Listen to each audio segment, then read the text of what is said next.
Welcome to the Random Hour, the show where we dive deep into weird, wild, sometimes spooky corners of reality and grin while we do it. I'm your host, Ariel, and tonight we're going somewhere dark but curious because fear of death, check. Biology of harm, double check. And yes, we're going to talk about a serial surgical disaster which sits perfectly in our wheelhouse of macabre meets forensic meets pop up culture. Grab your coffee or late night snack, maybe even your strobe light, because tonight we're talking about Christopher Duntsch, the man who earned the nickname Dr. Death.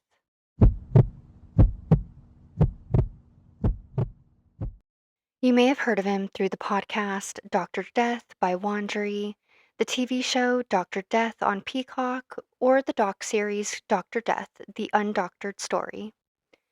But tonight, we're pulling back the scalpel to look harder. How did a neurosurgeon go from highly credentialed to life in prison for maiming dozens of patients? What system failures allowed it?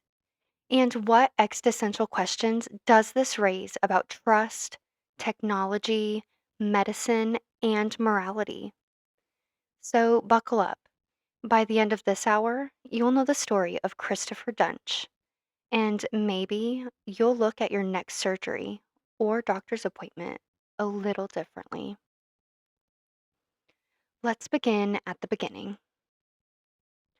Christopher Duntsch was born April 3rd, 1971, in Montana, though he spent much of his youth in Memphis, Tennessee. His father, Donald, was a physical therapist and Christian missionary. His mother, Susan, was a schoolteacher. He was the oldest of four children, two brothers and a sister. In high school at Evangelical Christian School in Cordova, Tennessee, he played football and originally hoped to pursue college athletics. He initially attended Millsaps College to play Division III football, then later transferred to Colorado State University Division I. But former teammates later said that he just lacked natural talent, though he trained hard and was persistent. They also stated that he struggled with even just basic drills, but begged to run them over and over until he got it right. Eventually, he returned to Memphis and attended what was then Memphis State University, now known as University of Memphis, and earned his BS in 1995.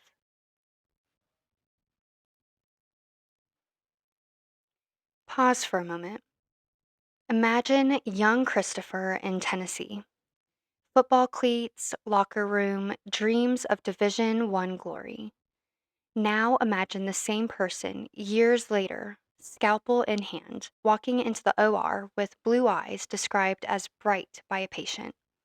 Something changed. Or maybe it was always there.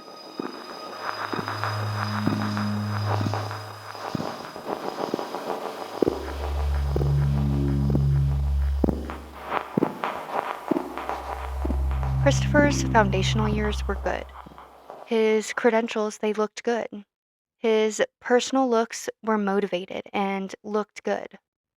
But as we'll see, looks were deceiving. Let's take a walk through the credentials because they play into the how did he get away with this question. Dunch joined an MD/PhD program at the University of Tennessee Health Science Center in Memphis. He earned his MD and PhD around 2001 to 2002. He then completed a neurosurgery residency and a spine fellowship at the Semis Murphy Clinic in Memphis in/around 2010. Here's where the red flags started. Whereas a typical neurosurgeon residency might participate in over 1,000 surgeries, Dunch reportedly participated in fewer than 200 during his entire residency. Also, some sources note fewer than 100 actual operations performed by him. Other troubling elements during his fourth year of residency, he was suspected of using cocaine while operating. He was even sent to a physician's impairment program, but still allowed to return. At this point, the credentials read stellar, but the underlying skill and stability were deeply flawed. These training programs for doctors and nurses, they're supposed to filter for excellence and competence. But as we can see here, it clearly failed in Christopher's case. It really goes to show between a successful doctor versus a monstrous outcome. Christopher had a CV that glowed: MD, PhD, neurosurgery residency. On paper, the future was bright. But inside emails to his assistant, he wrote about empires and killers, a disconnect, a scheme between the image and the machine. In a December 2011 email to Kimberly Morgan, who was Christopher's PA assistant and romantic partner, he went on to complain about others failing him and wrote that he was ready to become a cold blooded killer. Morgan's deposition recollections place her with him frequently, after hours vodka in his office, clubbing with Jerry Summers, and being present for key surgeries. She also sought a protective order in April of 2012.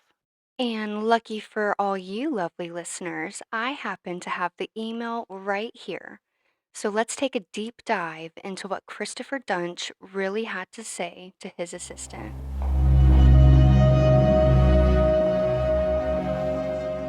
Now, going into it, Christopher had sent two emails. The first one dating December 9th, 2011. Kim, there are three ways to explain this to you: directly, bluntly, verbose, and kind with analogies and subtle yearning for empathy, if I can just get you to understand. Whoop the shit out of your heart and mind and soul. Before you read the word before, your entire face was painfully grimacing in confusion, and that "what the fuck are you talking about" look that you give me around 47 times a day. I am going to choose bluntly. And if you still don't get it, then we can sit in a dark corner and I will explain it in great detail some other time. And if you still don't get it and your actions continue to follow me or run ahead or simply walk on me, then out of love, I won't whoop the shit out of you. But it will change things in a sequential manner. I already have. But each step has been anything other than what is in my heart for you. Unfortunately, you cannot understand that I really am building an empire, and I am so far outside the box that the earth is small and the sun is bright. And I have around 3 minutes left to change my mind and go back, and of course, I always do. But that is something that you probably are again scrunching in confusion over, yet you know what I mean. The funny thing is, you are likely alone reading this, yet still scrunching. But for who? Yourself? Here's the deal: I have 6 companies in play, and about 80 people I have to talk to daily or weekly. I have 3 lawsuits. I have 1 million in debt, 10 million invested, and 22 years of pain and misery already on the table. I have 6 chances at making enough of this and that to do what is next. I do not have the patience to put all my money on one horse. Anyone close to me thinks that I am likely something between God, Einstein, and the Antichrist. Because how can I do everything I want and cross every discipline boundary like it's a playground and never, ever lose? But unfortunately, despite the fact that I am winning, it is not happening fast enough. What is the problem, Kim? It is simply that everyone else is human and there's nothing I can do about it. And so I pick and choose my humans and try to help them and show them. Give them patience and kindness, and never harm anyone unless they even think of doing the same to someone I love. But every one of them fail me nearly on a daily basis. Their loyalty comes and goes. They lose huge amounts of money. They kill deals. They disrespect me. They can't pull their weight. They don't have patience, faith. They don't believe, except of course when I put 100K on the table or strike a deal with biotech the size of Texas while I take a nap and design the next design for something. Then everyone believes. And when they do, it's all love and respect and honor and yes, sir, right away, sir. But give them 1 week, and suddenly they forget, and greed grows on their skin, and they begin to believe this is their work, their ideas. Their 22 years and 20,000 hours in the lab and OR and at the table doing real business with people in charge of what the fuck ever I want to do business with. You, my child, are the only one between me and the other side. I am ready to leave the love and kindness and goodness and patience that I mix with everything else that I am and become a cold blooded killer.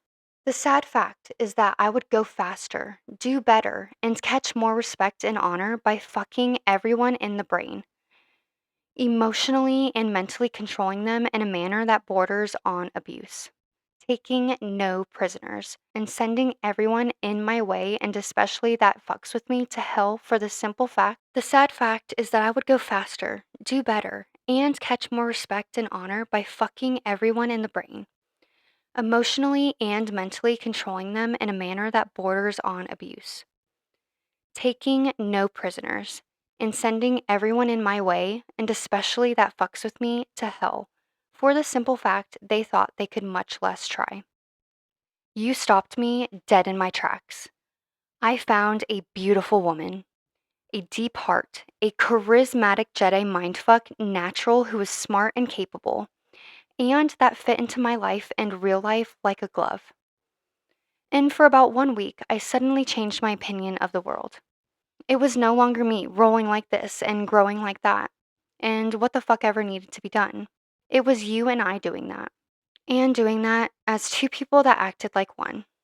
Two people that don't have to speak, just see into each other's eyes and have conversations that are semblance of a calculus-based physics Russians novel by Dvorsky, and that was revised by Newton and then Einstein, and then when he died in bed with a pencil and paper, desperate for a theory of everything, he died without one thing he had to have. The Niels Bohr fucked him because he was right. And so was Einstein, but Bohr did not have to touch each electron in its cloud at a given point in space and time to believe in the quantum mechanics. But Einstein did, and never could have, so he did not believe and died lost. And he died alone and miserable and without honor because he could not see.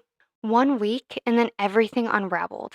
At first, I thought it was simply my world and that it was just too much for you. Then it seemed that it was nothing more than boring to you. So then I thought it was my vodka bottle and neurostimulants, but I watched you closely.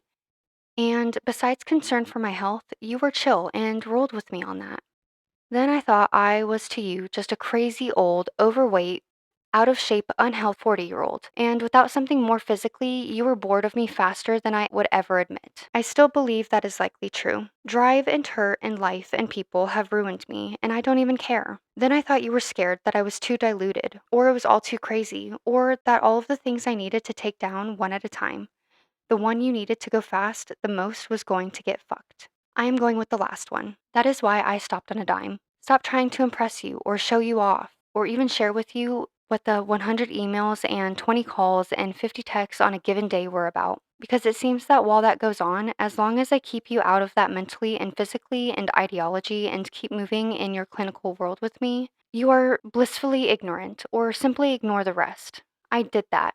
It worked. So I'm fairly certain I am right. But here is the deal. At any given moment, you can never make up, much less know, the pain and anger and frustration and genius and drive and destruction and architecture I have put down on the table when it is time to do so. And all just before I showed up to wherever you were supposed to be. What is the point of all this? You don't know Kim. You don't know me. And you expand a lot of energy making simple complex and complex things ridiculous. This is what you have got to do for me. Keep it simple. Never ever fucking argue with me and banter or what the fuck ever in front of anyone. When we are alone, my love for you will let you do so because that is your nature. But not in front of my lawyers and accountants and partners and employees and friends. And never when I am not standing there. You were a major in military organization, And that is the only reason you have a slight inkling of the manner in which I want you to treat me and respect me. There was a moment in time where you owned me, and I looked you in the eyes and held you in my arms and said, I am so in love with you. But my God, I am so in love with the way you treat me with respect and honor, like a man among men who run a world that is filled with children. But then all that just went away one day and has not really ever come back. There was another time where you met me at the door of the hospital and took my briefcase and walked me into some ghetto sled pretend grand rounds and showed me more honor and respect than you have in the last month combined. I love you dearly, but you are not the woman I thought you were. You are strong and tough and brave and good and real. But you are still a small, helpless child that sits in my lap and decides when to smile, when to scream, and when to be small and quiet.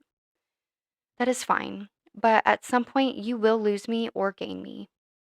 But either way, you will realize I hold you in my hand, and that any weakness or reality of my own humanity I ever showed you was out of respect and trust that I could be that real with you and would not change your thoughts and feelings about me.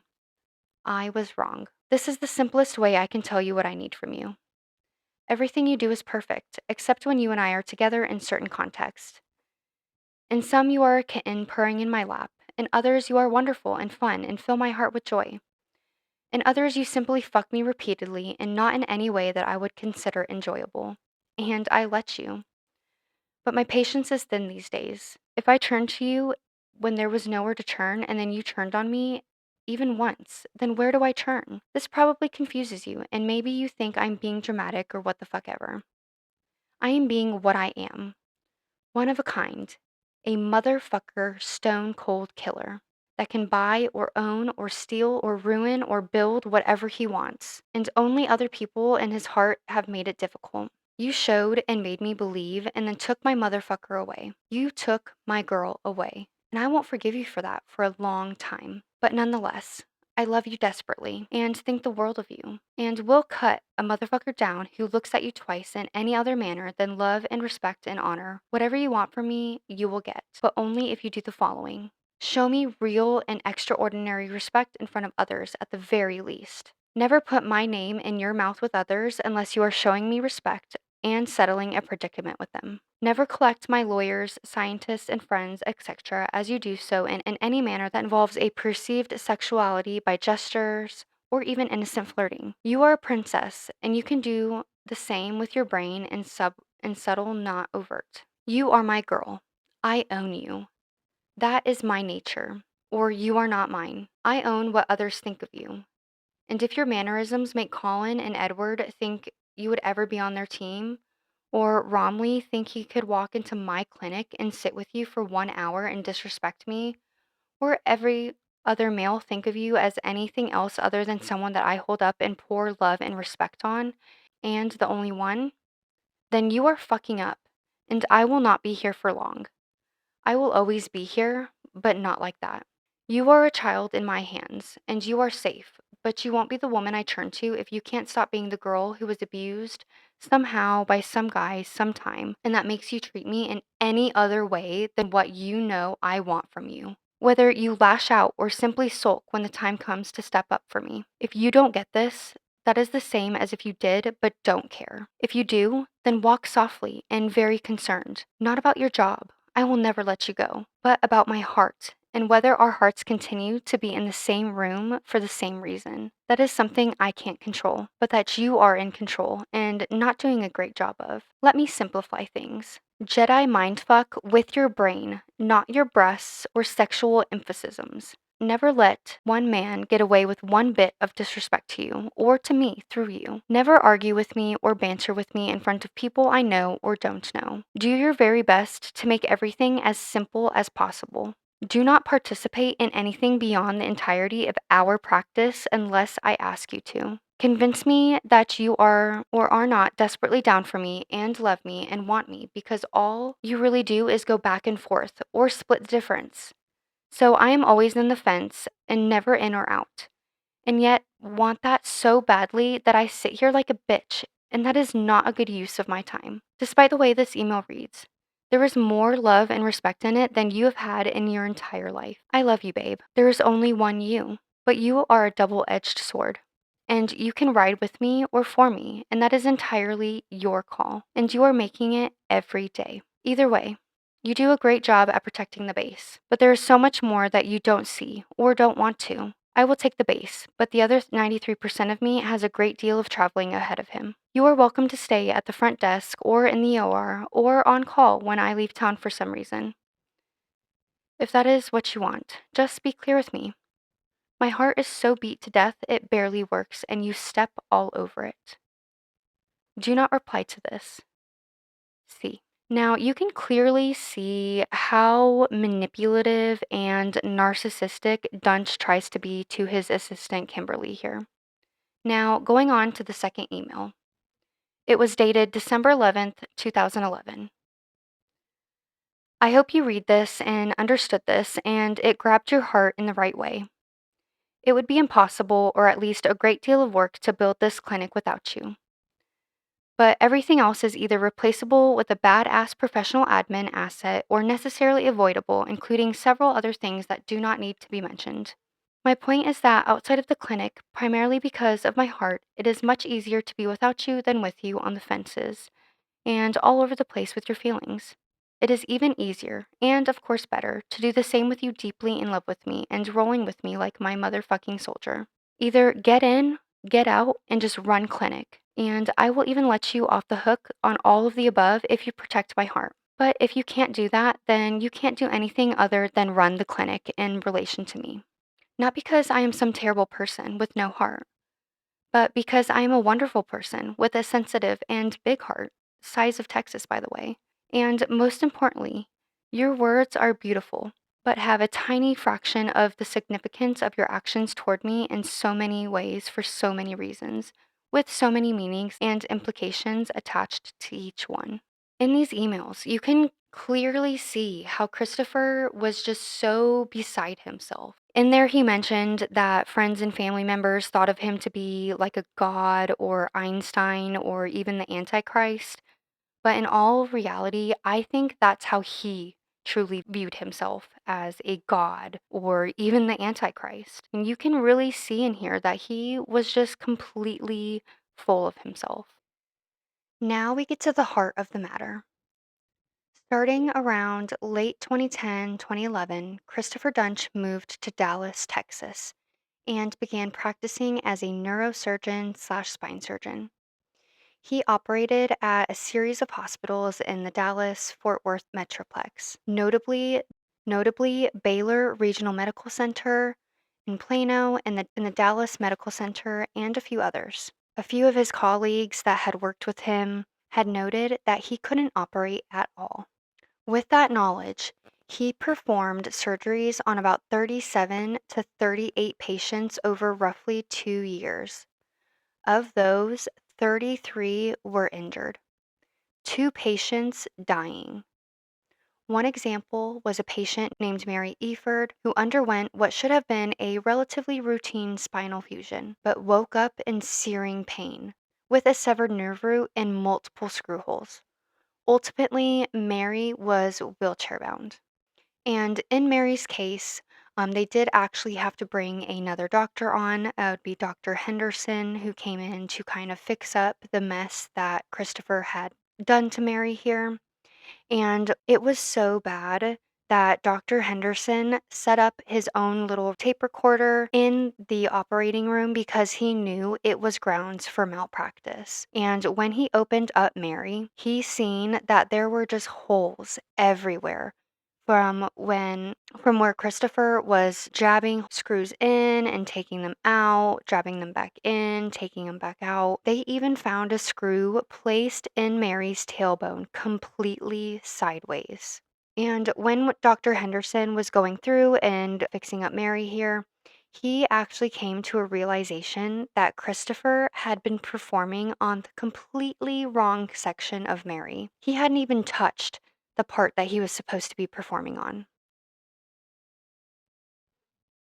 And the scariest part of it all is that there was a nurse in the operating room that tried to speak up against Christopher and what he was doing to Mary.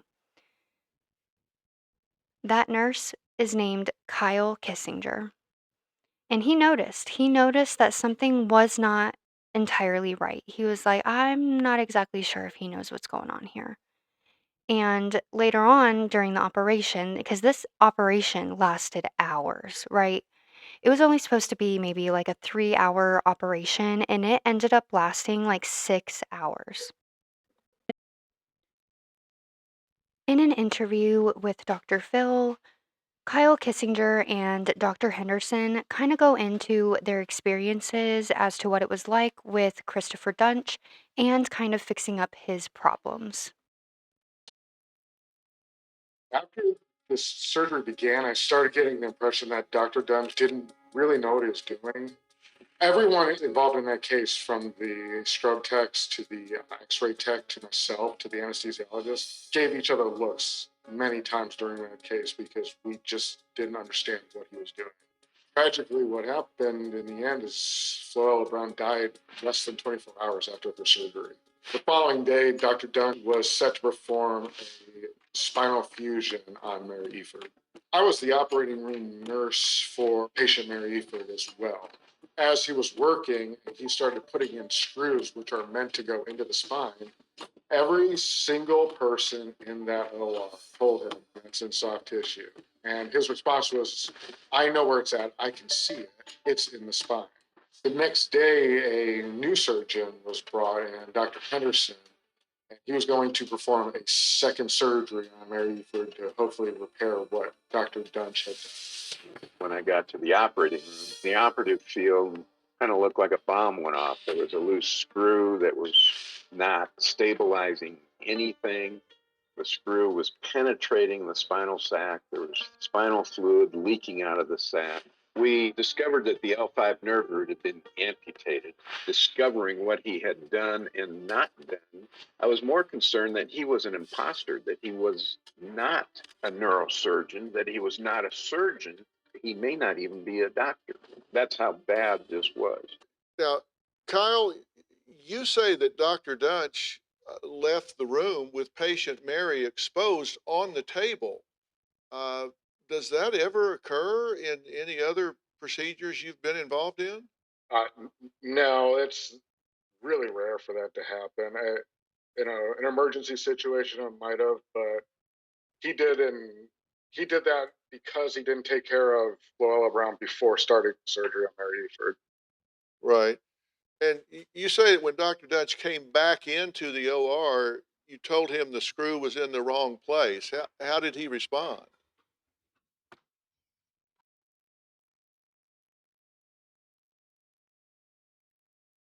Well, everyone in the OR was telling him it was in the wrong spot. I mean, anyone who's been in the OR for a day can look at an X-ray and see when it's sitting in soft tissue. And his response to us was, "I'm looking at the screw and it's sitting in the spine." So he just said the x ray was wrong. Yeah, he said the X-ray was lying. We were all mistaken. I'd like to have Dr. Henderson walk us through exactly where Dr. Duntsch missed the mark during Ken's surgery, a procedure he claimed would give Ken more stability by adding implants. And I have a spine model to show us where Dr. Duntsch should have operated on Ken versus where he actually did cut in to Ken. Now, uh, Dr. Henderson, help us through here. He was supposed to go in through the L4-5 space, correct? Correct. He had stenosis at that level, which is a constriction of the nerves inside the spinal canal. The proper procedure is to put an implant in here. You put a cylinder type device in there that actually distracts the bones, Right. and makes more room for the nerves inside the spinal canal. We're looking at the x-ray now, and I believe this is after Ken's first procedure. What are we seeing here? Anything that's dark on that X-ray is bone, or in the case of the two images on the right, those are metal. So you can see that those metal implants, those two circular implants, are in a very bright spot, and that is fatty tissue.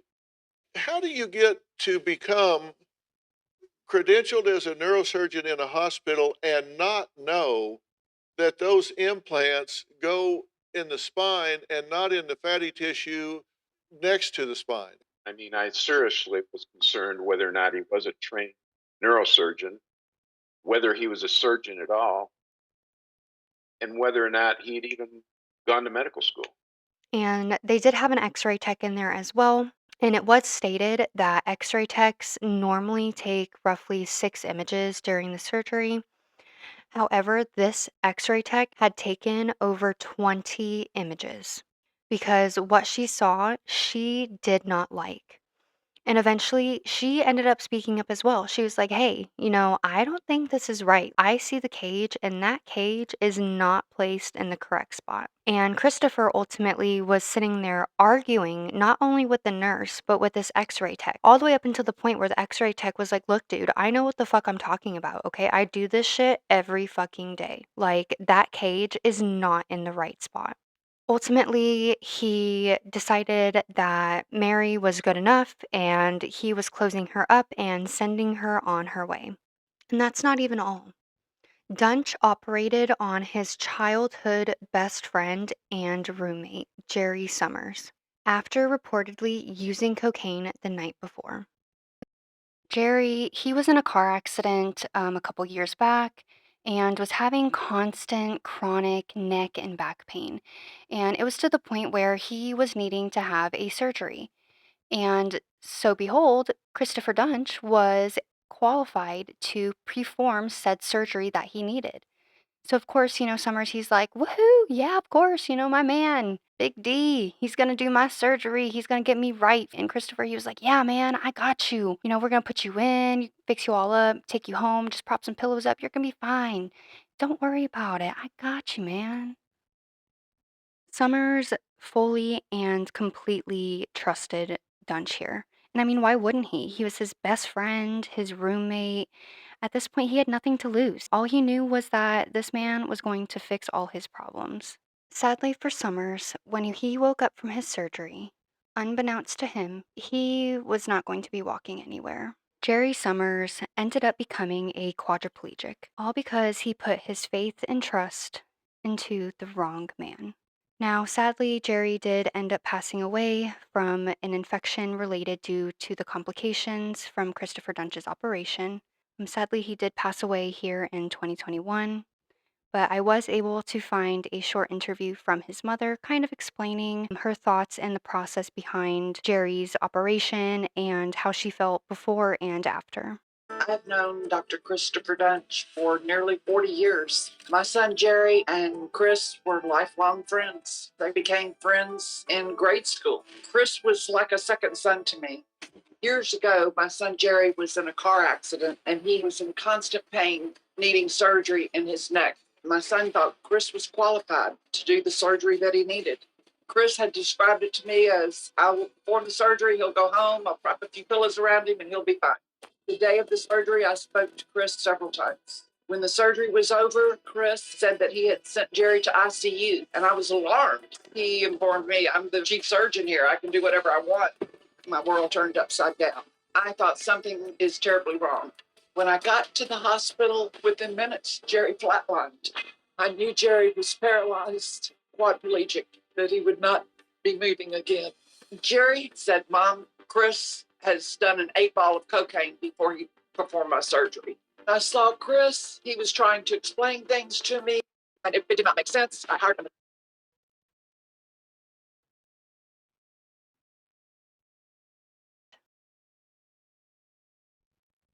For, from the prosecutor's case and media accounts, hardware was left loose or misplaced. For instance, screws drilled into nerves, screws drilled into nerve roots or soft tissue instead of bone. There was massive bleeding, major vessel cuts. There's a brain deprived of oxygen. Patients were emerging with worse conditions than what they went in with.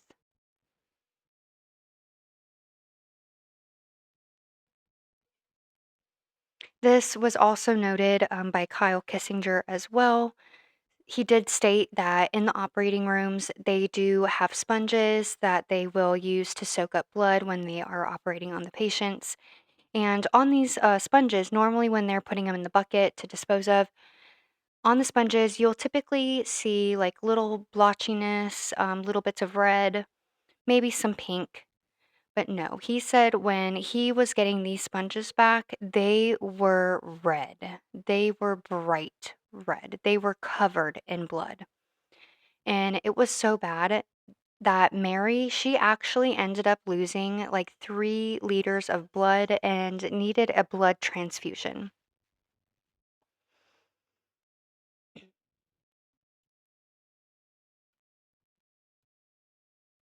Kyle even reported seeing blood seeping down the blue cloth and dripping onto the floor. You know, internal hospital staff, they were alarmed by Christopher Duntsch. They were screaming, "He's doing it wrong. Stop him." But the system failed to act fast enough.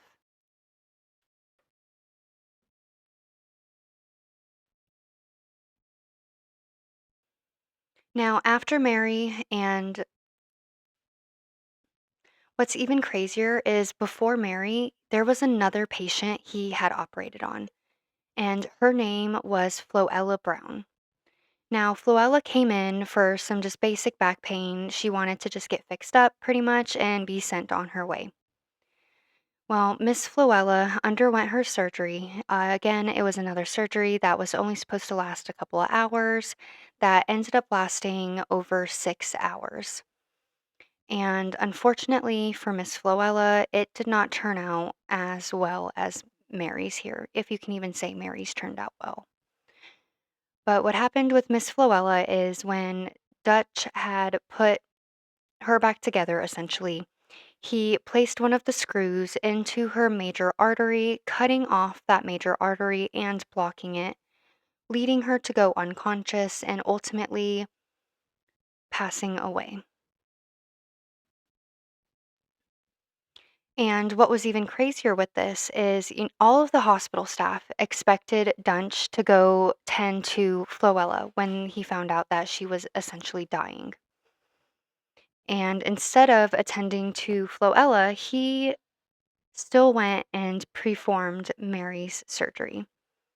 And at one point during Mary's surgery, he even ended up walking out of Mary's surgery, leaving her open on the table for at least 15 minutes while trying to get Floella transferred to a different facility because he wanted to do a craniotomy, which was not permitted at the hospital that he was at. So after Mary and Floella, Dallas, obviously they were like, you can't stay here, you've got to go. So they did end up letting Dunch go. However, I will say, surprisingly, Dallas did not really let him go that easily. Like, you would think that they would want to get him gone, but no, it took multiple people and a lot of pressure from different nurses and doctors before Dallas finally put forth the implications to get rid of Dunch. Now, the reason why he kept being hired on by other hospitals is because his CV, again, was very strong on paper. He had research background and stem cell biotech involvement. Hospital revenues were driven. Spinal surgery is high income. It's charismatic and looks appealing. Another factor that worked for him as well was that he often resigned rather than being fired. Thus, hospitals avoided reporting him to the National Practitioner Databank, NPDP, more so because it was easier for them. There was also the regulatory lag. The Texas Medical Board did suspend his license in June 2013, but it was not revoked until December of that year. By then, many more injuries had occurred. Jeff Glidewell was Christopher Duntsch's very last patient in 2013. And sadly for Mr. Glidewell, Duntsch ended up mistaking part of his esophagus for a tumor and removed part of his esophagus, leaving Glidewell with honestly just so much damage. With that being said, it really goes to show just what kind of person Christopher Duntsch really was, because he knew that he was hurting these people and he didn't care. And it is very clearly shown throughout Dunch's medical history that he knew he was hurting these people and, again, did not care and continued to do it. And he enjoyed it. He liked hurting them. And so it's just crazy that with these hospitals having this knowledge, they allowed him to continue coming in and doing surgeries on patients that he didn't even really know what he was doing. Like, yeah, he may have been able to do it on paper, draw it out, all this and that and the fourth, but he clearly had no idea what to do when it came to doing the real thing. And the fact that these systems allowed it to last for not just 1, but 2 years is absolutely mind blowing. And it really goes to show how both the healthcare system and the justice system can fail ordinary people, and how bureaucracy, greed, and neglect can allow a dangerous individual to destroy lives for years before anyone intervenes. So, to kind of break it down just a little bit here, with the healthcare system failures, they were more over profit over the patients. It's known that hospitals repeatedly choose to protect their reputations and finances rather than protect their patients. Even after multiple catastrophic surgeries in Dunch's case, even where he paralyzed or killed patients, hospitals quietly let him resign instead of reporting him to the medical boards. Baylor Plano let him go with a clean record after he left patients literally paralyzed so he could go find another hospital job. There was no real oversight. The Texas Medical Board took nearly 2 years again to suspend his license, even after injuring those 30 people and murdering two. Doctors, they were terrified of retaliation for speaking out against Dunch. Whistleblowers like Robert Henderson and Dr. Randall Kirby, they had to go public just to be heard. Peer reviews and credentialing are internal and often secret and biased to protect the institutions. Dunch was able to bounce from hospital to hospital each time, starting fresh, because the system prioritized paperwork over the patient safety. And going into the justice system failures, the criminal law, they had no category for him. Before Dunch, there was no legal precedent for charging a doctor with assault for botched surgeries. Malpractice suits were civil, they were about money, not prison time. The justice system literally didn't have a box to put someone like him in, a surgeon who intentionally or recklessly destroyed lives in the operating room.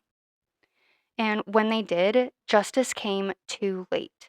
All of this started back in 2011, and he wasn't finally convicted until 2017.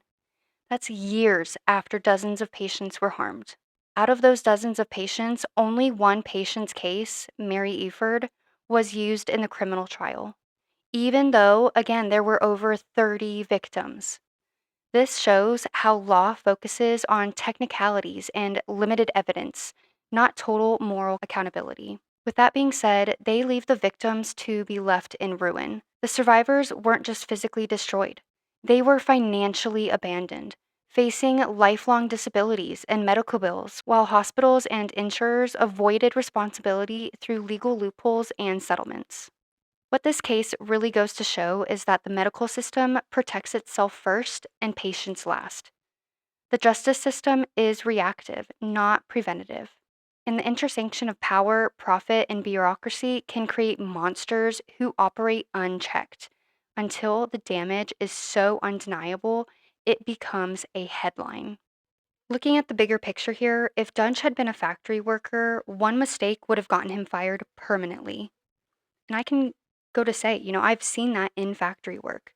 Matter of fact, I had somebody working at the factory. They were doing something that they were shown and taught how to do by a manager and fired for doing that exact same thing because it wasn't right. But because Dunch was a surgeon in a profit driven healthcare system, he was treated like an asset, even as he destroyed people's lives. His case isn't just about one man being a psychopath. It's a mirror showing how institutions value liability control more than human life. And we wonder why the healthcare system is the way it is today. Because of doctors like Christopher Duntsch. I don't know how many of you listeners have gone to the doctor with a problem and they just brush it off. Oh, it's just a virus. Oh, it's just an infection. Like, they don't actually take the time to understand and listen and care for the patient. All they want is the money that comes from our pockets.